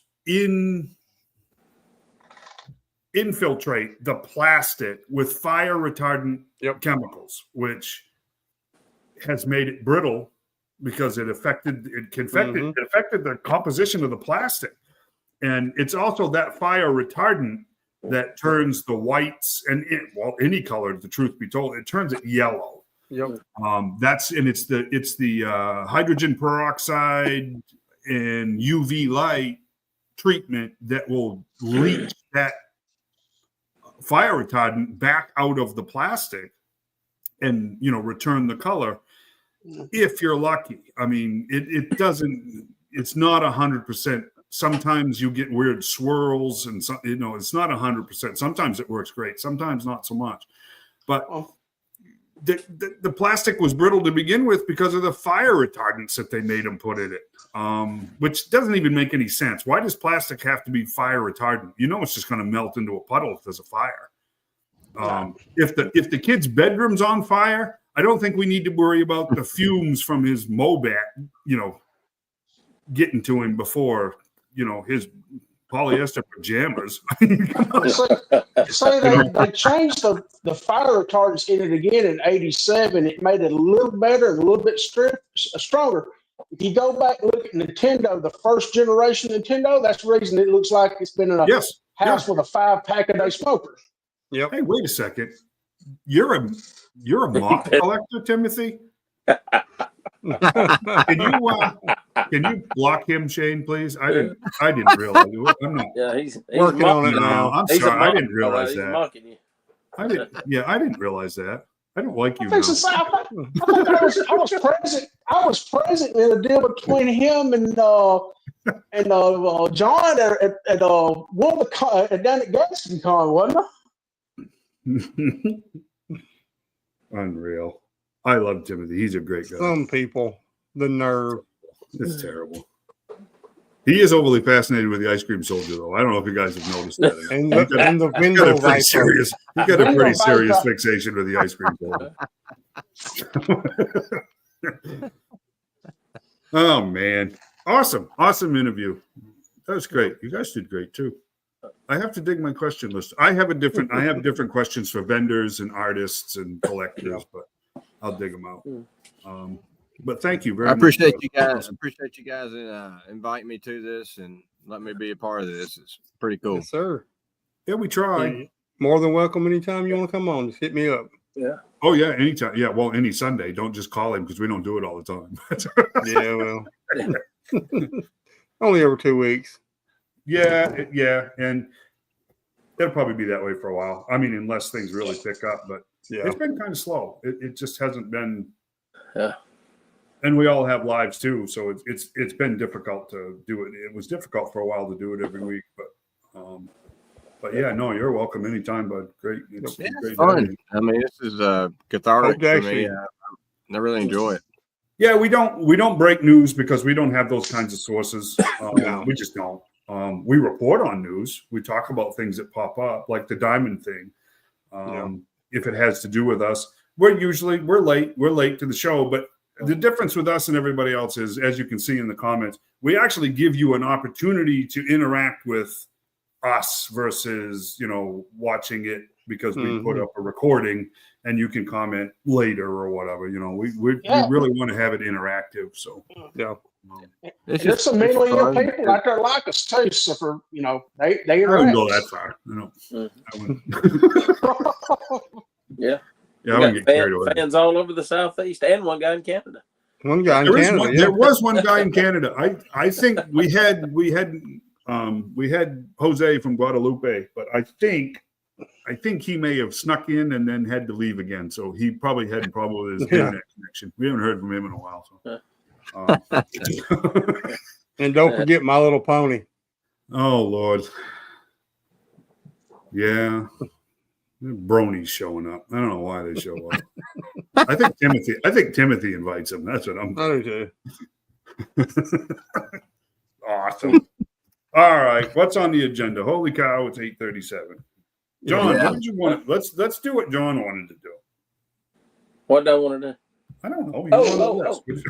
Yeah. So, how about customs I saw on eBay this past week? Oh, there we go.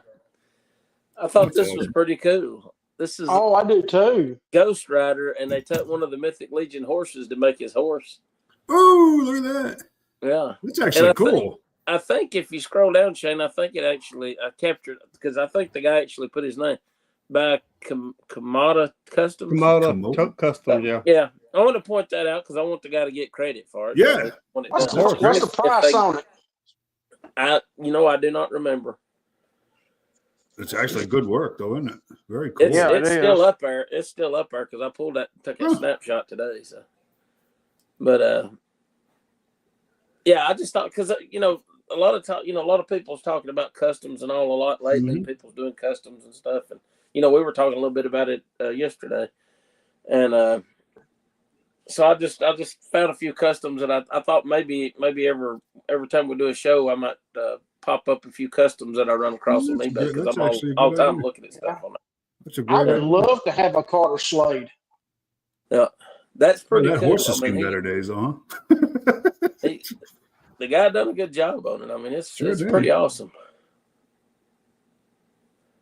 Very cool. Yeah, that's to me that's the best custom on eBay right now, or one of the best customs on eBay.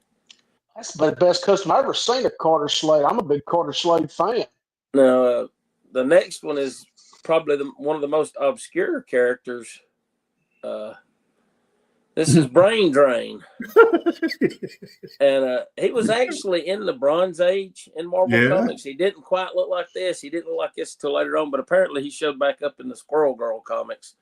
And he's Bronze Age, really? I would have put him Golden Age. Yeah, but he's become a good guy now, and I guess he kind of, because I hadn't really read Squirrel Girl, so I just went back and looked at that.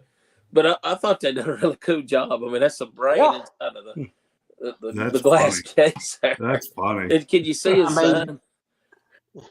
I don't know what the deal is with the sign. I guess that must be from the comic. Yeah, got 10 stop doing crime, 20 go to 10. Go to 10, yeah. It's like computer coding or something. Yeah. That's funny. It ain't for me, but it's cool. Okay. Yeah. And then the next one is the one that I know Corey's he's gotta get. I know he's an X-Men guy, and everybody needs the next one. Speedo Magneto. I'm gonna have to call this one out. I think I just took his feet off and cut his speed. It's just a Kazar with a Magneto head. That's all I'm saying. Speedo Magneto, huh? Magneto. When John first sent this to me, I thought it was Lex Luger. Oh well, yeah. Yeah, that's really wrong. That's a 97 Magneto head on a Kazar body. There's some strange hands there, huh? It's got a catchy name though. Speedo Magneto. Speedo Magneto. You know what? You know what? If I got a couple extra magneto heads, if I run across a cheap Kazar, I'm making that. See, he didn't even file. He I didn't knew even you'd file want off the tops of the boots, though. He just painted them flesh, huh? Yeah. No, he swapped the boots out. No, he didn't. Look Oh, at that's him. the Oh, it's a cab swivel. swivel. Yeah. Oh, That's that's a cab awkward, swivel. isn't it? Yeah. Well, he's got a cab swivel. That's Let me awkward. find Kazar real quick. Anyhow, That's I knew weird. Corey would like that one. I knew That's he'd have one weird. of those. That's just weird. I knew he'd need a Speedo Magneto. Oh, jeez. Yeah, here's Kazar. Yeah, that's just a thigh swivel with a boot plugs in that. That's crazy. Oh, Yeah, that's my Kazar. There you go. So what do we got? Yeah, like Really? We got a few minutes. I don't want to. John and I went up to Huntsville yesterday to the, what do they call it? Sunksville Comic Huntsville and Pop Culture Pop and Expo. Comic Con. Yeah, it's. I'm not gonna. I personally, I'm not going to comment on the show. I don't think that's fair. Does that make sense? I just don't. I don't want to. But John probably ought to tell what he got to do yesterday, because that made it worth it.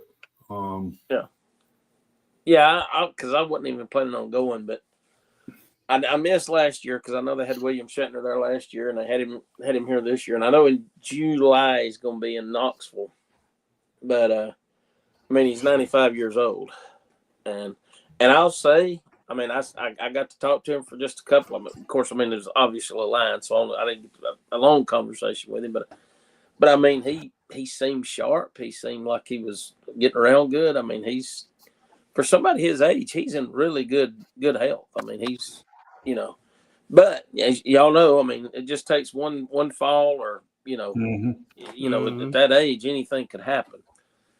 So yeah, I definitely, and you guys know that there's like I said, there's 5 people on my celebrity list that I want to meet that really meant something to me from my childhood. And I met Stan Lee. He was the first one, because I mean I grew up on Marvel Comics, Spider-Man. I mean, but I was a Marvel guy. Not that I didn't like DC and I read DC some, but Stan Lee he was creator or co-creator of some of the most famous characters to date. Spider-Man, Incredible Hulk, the X-Men, Fantastic Four. Fantastic Four is the one that put them on the map. And of course, being Joe Roots, Larry Hama, which I've actually met him several times at Joe Cons and other shows. So he's one pretty easy to come by if you go into like toy shows and cons and all for especially G.I. Joe cons. But I mean, he basically wrote all the file cards for the figures. I think probably 99% of them. There might have been 1 or 2 that he didn't write, but the Sergeant Slaughter, of course, he was a real life G.I. Joe. He was in the cartoon. He was in the comic book. He had action figures. And then William Shatner. I grew up watching the old Star Trek.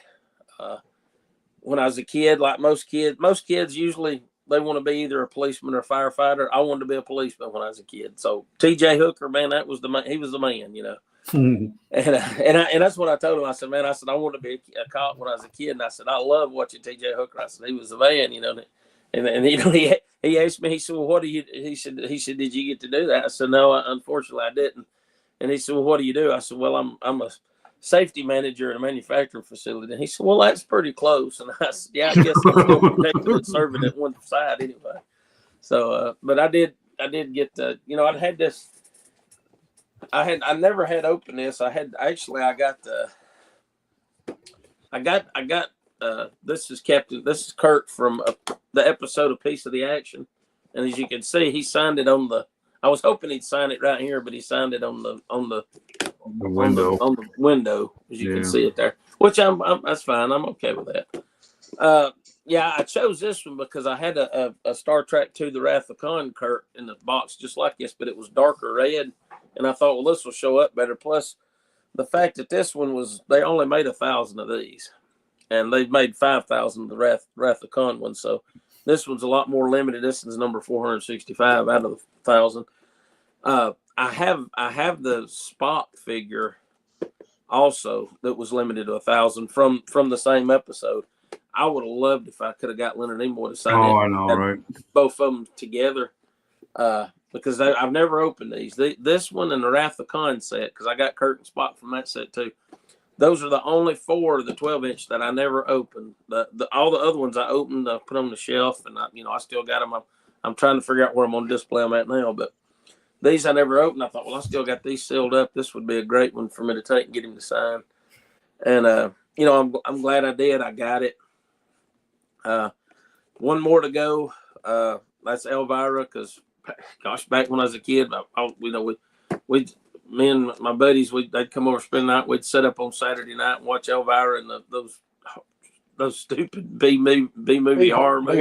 Yeah, B movies. Yeah, But Svengoolie stuff, man. That's a big big memory for my child too. So she's the only one that I have not met out of the 5. So I've got 4 out of the 5 now, and that's why I'm just got to figure out where I can catch her at a con, and maybe try to. And that's what I got. I picked this up this past week, the Commando Elvira. I think I like that red, the red Frightened Boo. The second version that come out. So anyhow, I've got it still sealed up. I'm planning on trying to catch her and get her to sign it. But yeah, that's that made it worth my trip. I mean, yeah, I ended up paying more for what I thought I was going to, but it's still worth it. Well, John, may not John, agree. I got a couple of questions for you, John. First question, is Nancy watching right now? Yeah. She's sitting right here. She's right here next to me. Okay. Well, I'm fixing to boast. You and I've never known you to feel, but you and I both know the only reason you watched T.J. Hooker was for Heather. I was not a Heather Locklear fan. I mean, she was okay, but I was not a Heather. I was more of a Heather Thomas fan from. Oh, the Heather Thomas,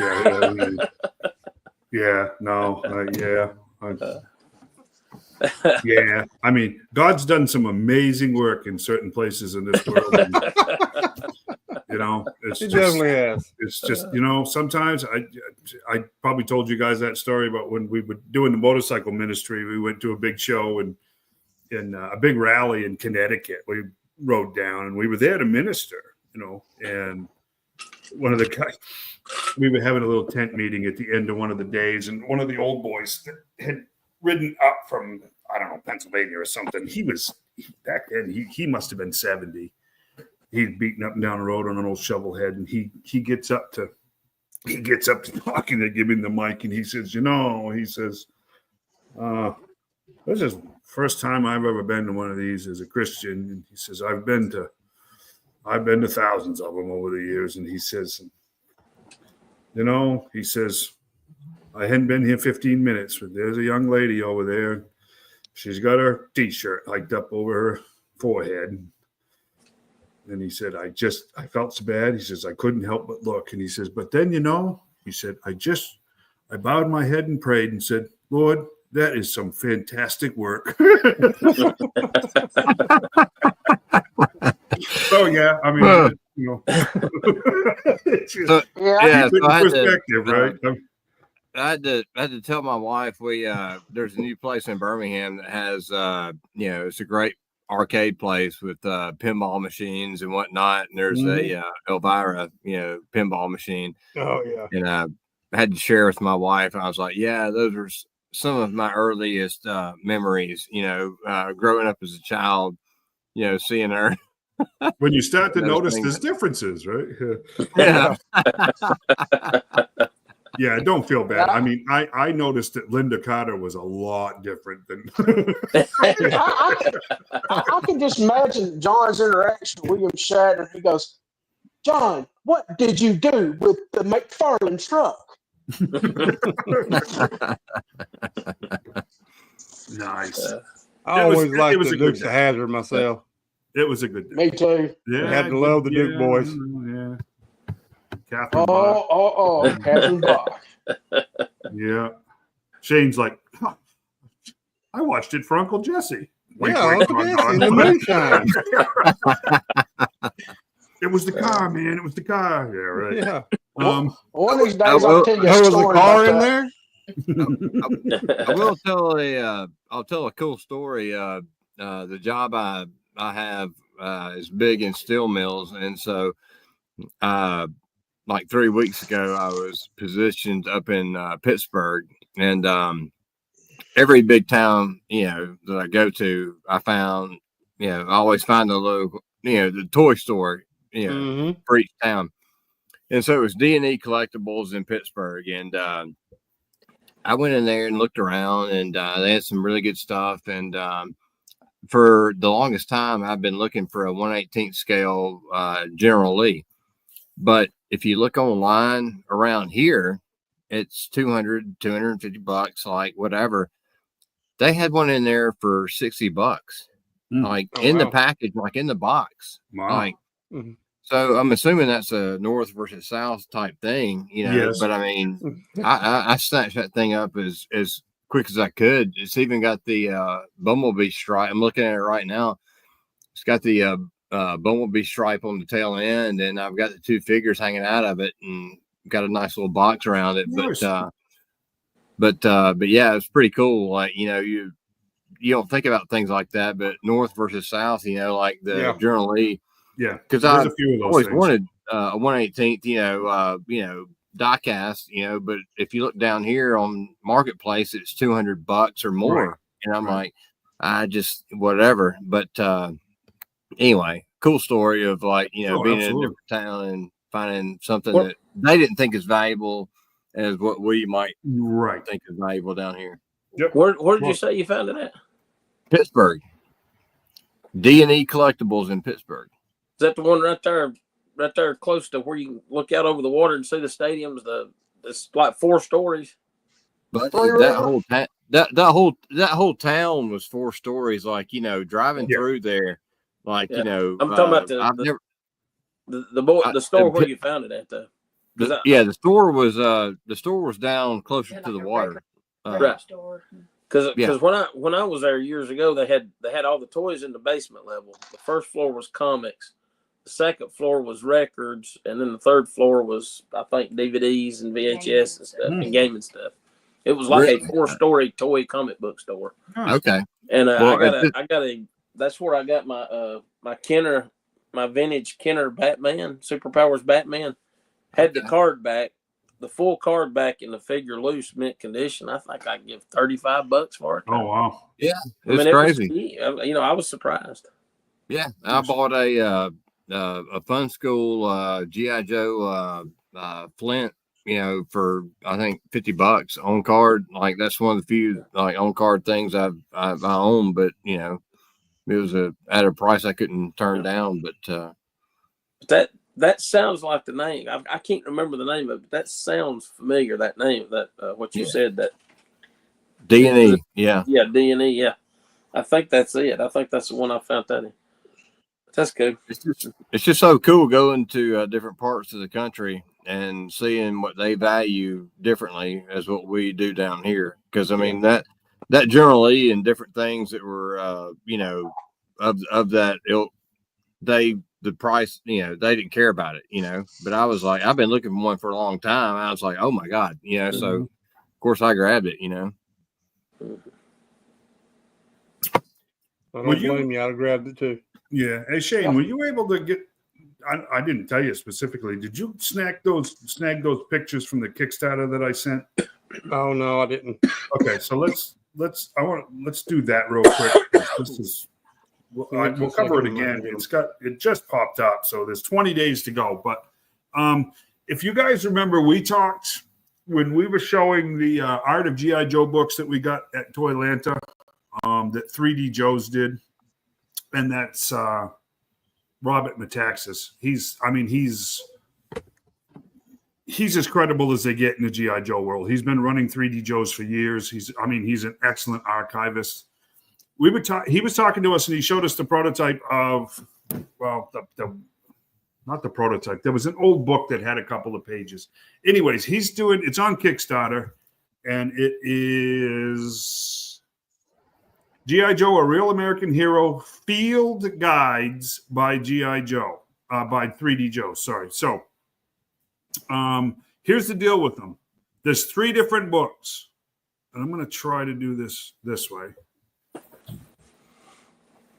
So it's not going to work. These are literally pocket guides. So there's 3 separate books. The first book has 2 scale pictures of all of the figures from 82 to 94. Okay, there's 483 figures that are in this pocket guide. Okay, and it shows you the figure and all of their accessories, right? Loose, and it's to scale, so you know exactly. It's actually very cool, and it's all coming from his archives.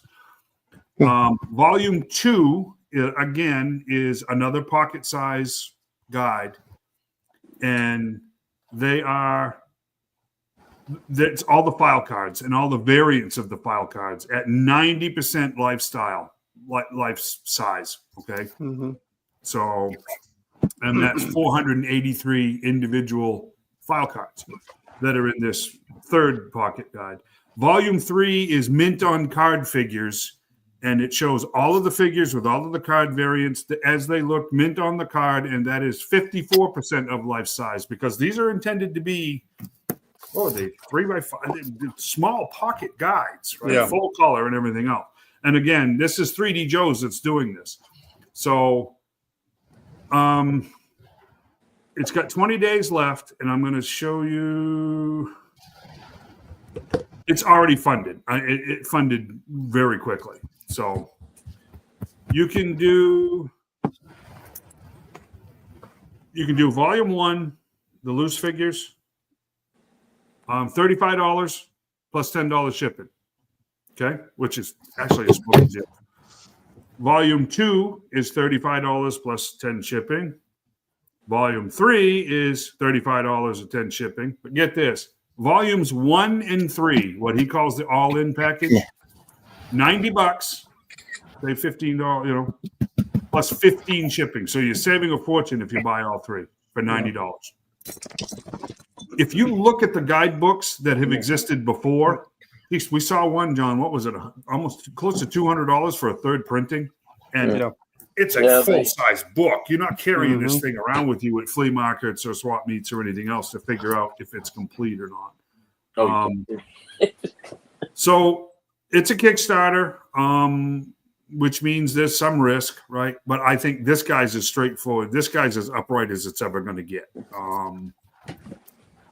I'd seriously, man, for those of us Joe collectors, those of us that are into legacy stuff that we've talked so much about in the last few months, especially, for basically $105, I can tell you right now, I don't think this is another one like Wayne's book last week, which is now done. If you've got that, fantastic. If not, sorry.